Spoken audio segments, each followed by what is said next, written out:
Magandang araw, Pilipinas! Isang mapagpalang tanghali rin po sa ating mga Novo-Ecenano at sa lahat ng nanonood sa loob at labas ng ating lalawigan at maging sa iba't ibang panig ng mundo. Ako po ang inyong kaibigan, Jovelyn Astero.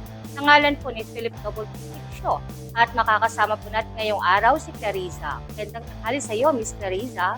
Magandang tanghali rin sa iyo, Jovi, at sa ating mga viewers. Ako po si Clarissa de Guzman, ang inyong mga kasama ngayong araw ng Biyernes. Ang programa pong ito ay patuloy po namin ginagawang mas interesante ang paghahatid ng mga halagang impormasyon at mga balita. Kasama po syempre ang buong pwersa ng himpilan ng TV48. Mga araw ng Miyerkules at Biyernes tuwing alas 12 po. At syempre, bago po tayo kumungo sa balitang unang sigaw, Miss Clarissa, kapag umiiyak o nagagalit ng mga bata, halimbawa pamangkin natin or anak, minsan ang una natin sinasabi ay, huwag kang umiyak or kaya naman ay wala lang yan. Tama, kasi paraan natin yon minsan para patahanin sila. Pero naisip ba natin kung ano ang epekto nito sa kanilang emosyon at sa paraan nila ng pagharap sa kanilang nararamdaman habang po sila ay lumalaki? Correct, kasi ang emosyon po ng isang bata ay hindi dapat basta-basta pinapaliwala dahil baka sa halip na mapatahan sila, natuturuan na pala natin silang itago o isuppress yung nararamdaman nila. Kaya ngayong episode, pag-usapan natin kung bakit mahalagang kilalanin at pakinggan ang emosyon ng inyong mga anak. Dito lamang sa ating Beauty, Health at iba pang tips hatid po sa atin ni Ma'am Star Rodriguez.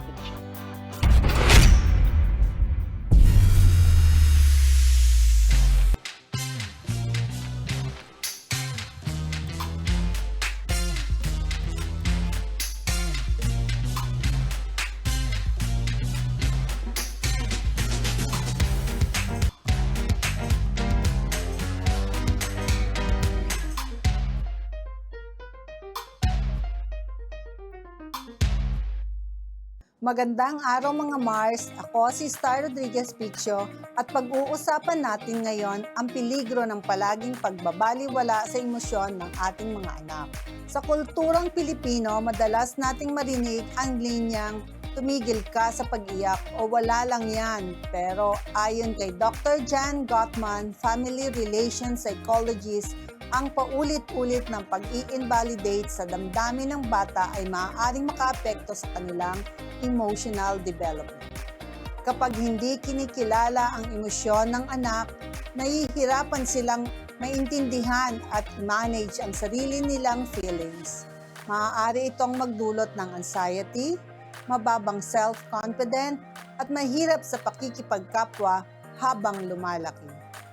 Ayon naman sa Harvard University, mahalaga ang tinatawag na serve and return interaction upang ma-develop ng maayos ang bahagi ng utak na responsable sa emotional control at decision making. Ayon kay Dr. Dan Siegel, isang child development expert, ang simpleng pagkikilala sa emosyon ng bata ay makakatulong upang mabilis silang kumalma at matutong mag-regulate ng kanilang damdamin. Tandaan, ang pakikinig at pag-unawa sa emosyon ng anak ay hindi pagpapalaki ng mahina, kundi paghuhubog ng emotionally strong at confident na tao.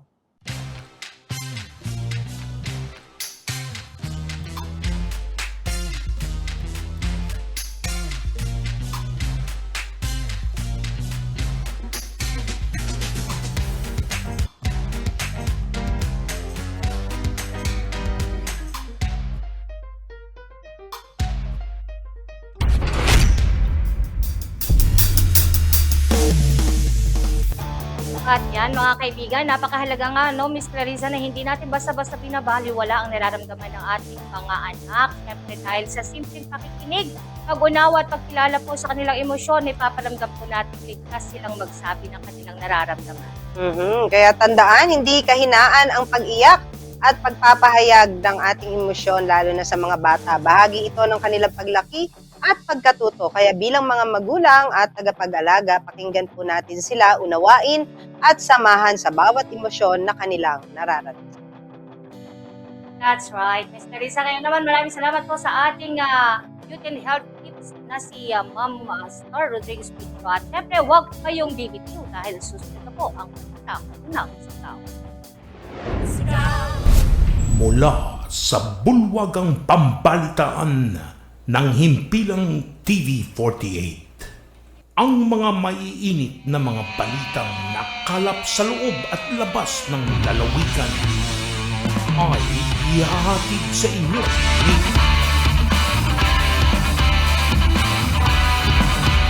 Philip Double P.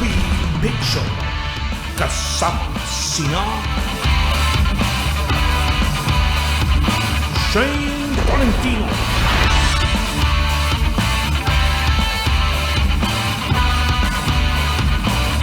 Amber Salazar. Narito na ang balitang unang sigaw. At sa ulo ng ating mga balita, DOST Scholarship 2027, bukas na 8,000 pesos na buwan ng allowance kasama sa benepisyo. Sa ating regional news, Menstrual Leave Act isinusulong para sa kalusugan ng kababaihan. Sa presyong palengke, presyo ng isda sa Mabini, Cabanatuan City tumaas ng halos 20 pesos per kilo. Sa atin naman pong bantay krimen, 2 arestado, 2.5 million pesos na droga na samsam sa bypass sa Pampanga. Sa ating viral news, kabataang Mabalakyenyo, kinilala sa International Youth Summit sa Korea. Sa ating showbiz roundup, Rhea Alonso nagkwento tungkol sa buhay may asawa kasama si Vincent Ko. Mini Summer Sonic debut, naghatid ang K-pop sa Japan. At Regine Velasquez, Finale Concert 2026 na dagdagan ng ikatlong show. At narito na mga balita sa oras na ito, DOST Scholarship 2027, bukas na 8,000 pesos na buwan ng allowance kasama sa benepisyo, isisigaw sa report ni Shane Tolentino.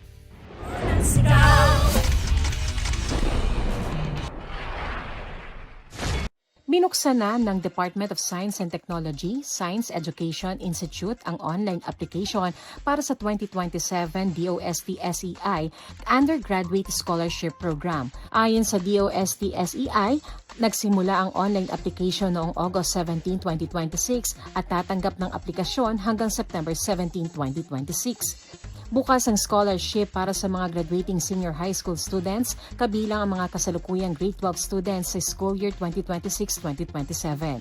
Kwalipikadong mag-apply ang mga estudyanteng nasa science, technology, engineering, and mathematics o STEM strand. Maaari rin ang mga non-STEM students na kabilang sa top 5% ng kanilang graduating class. Kabilang sa mga benepisyo ng scholarship ang 8,000 pesos buwan ng living allowance at tuition subsidy na hanggang 40,000 pesos kada taon para sa mga papasok sa pribadong universidad. Mayroon ding 10,000 pesos kada taon para sa libro at internet connection, subsidiya sa pamasahe, insurance at karagdagang thesis at graduation allowance. May clothing allowance na 1,000 pesos para sa unang semester ng unang taon. May mid-year o summer allowance at book allowance din para sa mga scholar na kinakailangan kumuha ng mid-year classes bilang bahagi ng kanilang curriculum. Kailangan kumuha ang mga mapipiling scholar ng mga itinakdang priority courses sa science and technology. Kailangan din nilang maglingkod sa bansa pagkatapos ng kanilang kolehiyo sa loob ng panahong katulad ng haba ng kanilang pagtanggap ng scholarship. Pinapayuhan ng mga aplikante na ihanda ng maaga ang mga kinakailangang dokumento. Kabilang ang Certificate of Residency, Transcript of Records, Certificate of Good Moral Character, Certificate of Good Health, Principal Certification, Parent Certification, at Applicant Certification of No Post-Secondary Units. Ayon naman kay Peter Jerry Gavina, Chief Science Research Specialist ng DOST SEI, inaanyayahan ng mga graduating senior high school student na mag-apply sa scholarship program. Samantala, hinikayat din ni Princess Anne C. Marigondon, isang DOST scholar mula sa Philippine Normal University, ang graduating senior high school students at incoming third-year college students na huwag panghinaan ng loob na mag-apply. Ang aplikasyon ay maaaring isumite sa official DOST SEIE Scholarship Application System. Nakatakda ang qualifying examination sa November 14 at 15, 2026. Shane Tolentino para sa Balitang Unang Sigaw. Sa ating regional news, Menstrual Leave Act, sinusulong para sa kalusugan ng kababaihan. Sisigaw po yan sa report ni Carmel Joy Miguel.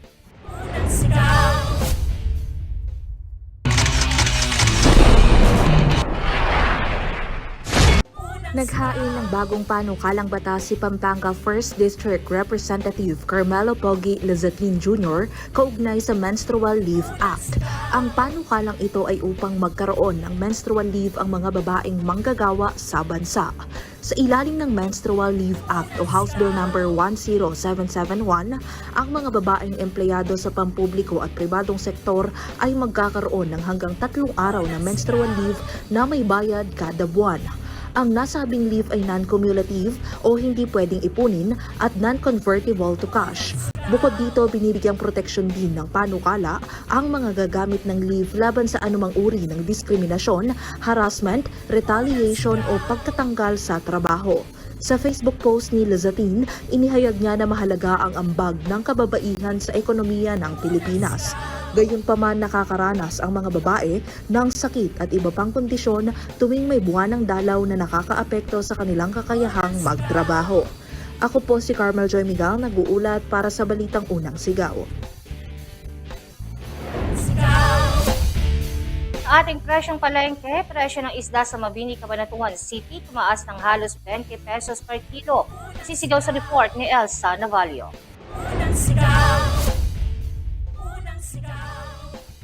Tumaas ng halos 20 pesos kada kilo ang presyo ng ilang panindang isda sa Talipapa Market sa Barangay Mabini, Cabanatuan City.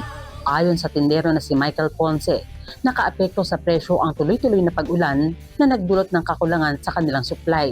Sa kasalukuyan, nasa 340 pesos hanggang 360 pesos ang kada kilo ang dalagang bukid, habang 220 pesos hanggang 240 pesos naman ang ulo ng salmon. Ang bangus ay nasa 280 pesos hanggang 300 pesos kada kilo, habang 150 pesos hanggang 160 pesos kada kilo naman ang tilapia. Umaabot sa 340 pesos kada kilo ang galunggong, habang 200 pesos kada kilo ang sariwang daing na bangus. Nasa 150 pesos kada kilo naman ang tahong, habang umaabot sa 550 pesos kada kilo ang hipon.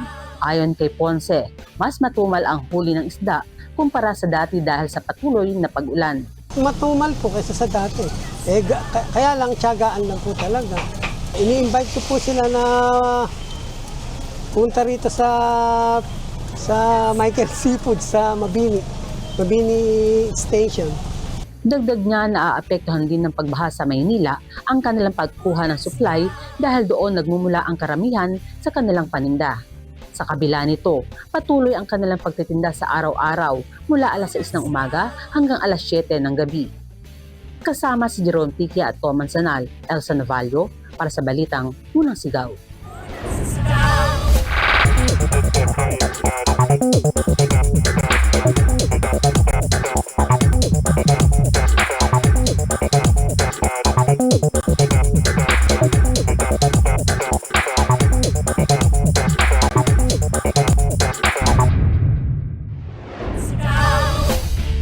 Paalala po sa ating mga manonood, kailangan po ng patnubay ng inyong mga anak at kabataan dahil sensitibong balita po ito. 2 arestado, 2.05 milyong piso ng droga nasamsam sa bypass sa Pampanga. Isang bypass operation sa Pampanga ang nagresulta sa pagkakaaresto sa 2 high-value individuals. Isinagawa ang operasyon 4:15 na madaling araw nitong August 18 sa Barangay Juliana City of San Fernando. Pinangunahan ito ng Regional Police Drug Enforcement Unit 3 at Regional Special Operations Group 3. Sinuportahan din ang operasyon ng San Fernando City Police Station, katuwang ang PDEA Region 3. Kapwa lalaki ang mga sospek, edad 32 at 26 na parehong itinuturing na HBI. Nasamsam sa kanila ang tinatayang 300 na gramo ng hinihinalang shabu na nagkakahalaga ng 2.04 million pesos. Na-recover din ang 5 gramo ng hinihinalang marijuana na nagkakahalaga ng 8,500 pesos. Umabot sa kabuuang 2,48,500 ang kabuuang standard drug price ng mga nakumpiskang hinihinalang iligal na droga. Kasama rin sa nakumpiska ang isang itim na Mitsubishi Expander at 2 cellphones. Na-recover din ang 200,000 pesos by Basmani kabilang ang isang tunay na 1,000 peso bill. Ang natitirang 199 na piraso ay 1,000 budol money na ginamit sa operasyon. Pinuri ni Police Brigadier General Jess B. Mendez, Regional Director ng Pro-3 ang mga operatiba.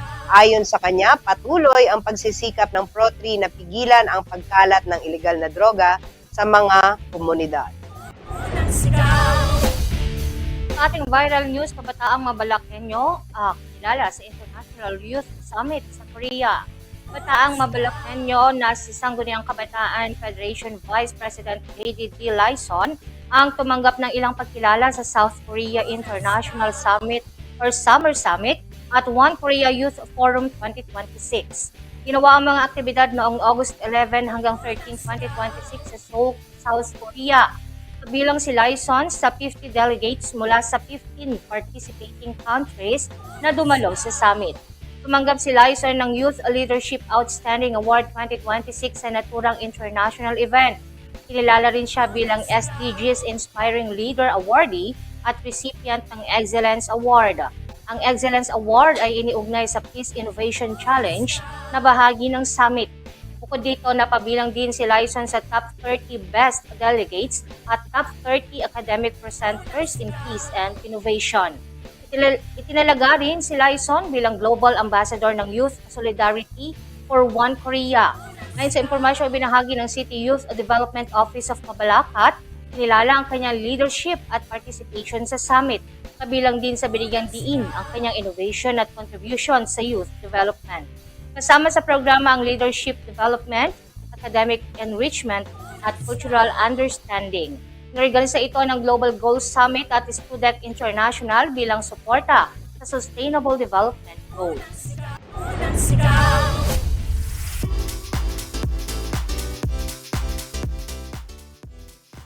Matapos ang kanyang kasal kay Vincent Co, ibinahagi ni Bea Alonso ang kanyang karanasan sa bagong buhay may asawa.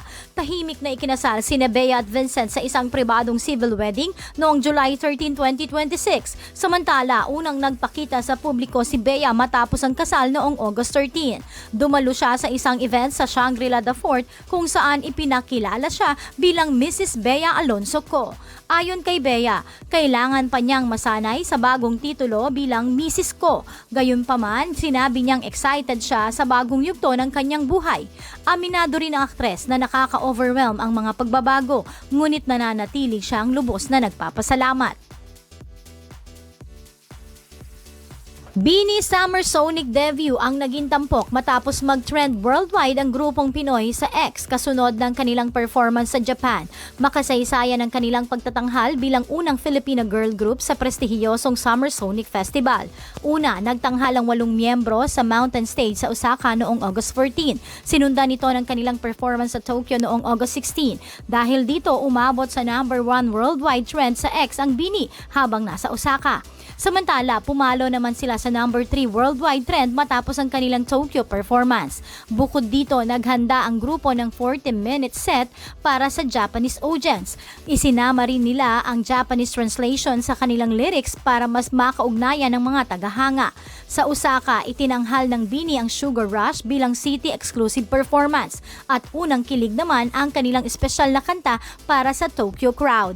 Kapansin-pansin din ang kanilang makukulay na outfits na inspirasyon ng mythical sari manok. Nadagdagan ng isang show ang Regine Velasquez finale concert matapos ianunsyo ang ikatlong concert date ngayong October. Ayon sa iMusic Entertainment Incorporated, gaganapin ang dagdag na show sa October 19 alas 8 ng gabi sa SM Mall of Asia Arena, kasunod ng show sa October 17 at 18. Samantala, magsisimula ang ticket selling para sa Day 3 sa August 30 alas 6 ng gabi. Mabibili ang ticket sa SM Ticket Outlets at official website. Bukod dito, nasa 1,200 hanggang 15,850 ang presyo ng tickets, depende sa seating category. Kasama naman sa Platinum 1 ticket ang meet and greet kasama si Regine. Sa kabuuan, ipinagdiriwang ng Asia Songbird ang kanyang 40 taon sa music industry.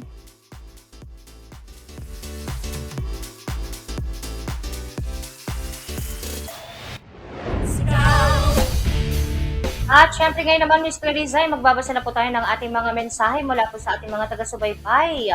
At syempre, nandiyan na ang unang mensahe, Ms. Clarissa, makikibasa. Ayan, congratulations! Lima Grace Maranan, Martin Novo Ecijano, proud of you. Ayan, patukol po ito sa isang batang gymnast na nagdala po ng karangalan po sa Tokyo, Japan. Ayan, iniuwi niya ang mga 5th, 6th, and 11th at 9th place sa mga iba't ibang kategorya dyan sa kanyang sa Tamara Cup International. Si Grace Angela Martin, isang grade 6 po yan, learner ng Llanera Central School. Congratulations! Next message. Mula naman kay Marie Tubera, sana po may magmalasakit naman po sana na taga dyan na ihatid si tatay sa lugar ng anak niya dyan sa Maynila. Ayan, ako naman ito sa 76 years old, Miss Clarissa, mula dyan sa Kapitan Pepe Subdivision ayon sa kanyang ID. At ay nahanap niya nga daw yung kanyang anak sa Mabini, Manila. Ayan, kaya kung sino man po nakakakilala kay Tatay June Vergara, ayun, umaarit sana ay pakisundo siya para nang sa ganun ay makauwi. Or kung mapapanood man to ng kanyang anak, sana ay mahanap ng tatay at may uwi na dito po sa Navais.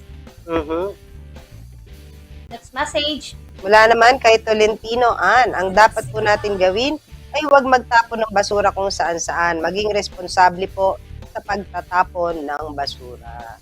Ayan, kaugnayan ng, ayan, we don't need more people like him.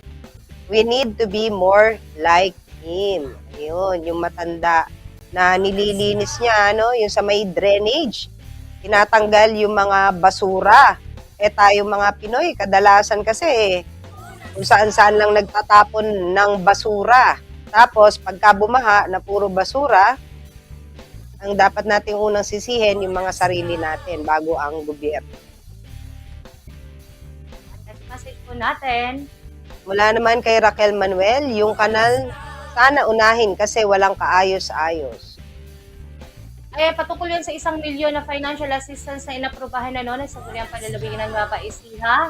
Ito po ay tulong ng ating pamahalaang panlalawigan. So, dahil nga po ito po ay gagamitin sa flooring ng wet market dyan sa may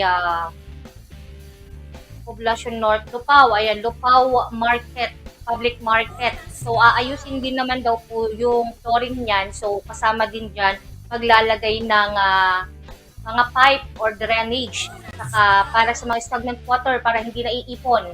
At syempre maglalagay din sila ng mga septic tank na kung saan ay doon ilalagay yung mga may tipong tubig. Ayan, sa public park. Ayan. At message po natin. Wow, congrats po. God bless you more.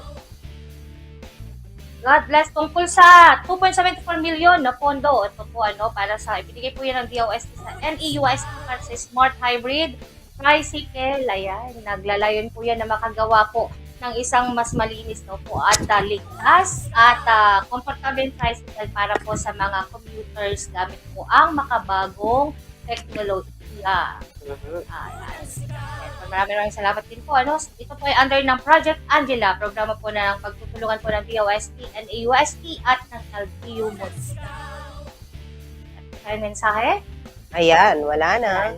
Yes. At yan po ang mga balitang nakalap namin mula sa loob at labas ng ating bansa. Ako pong muli si Clarissa de Guzman at ito pong ating programa ay hatid po sa atin ng DPTV System and Technology.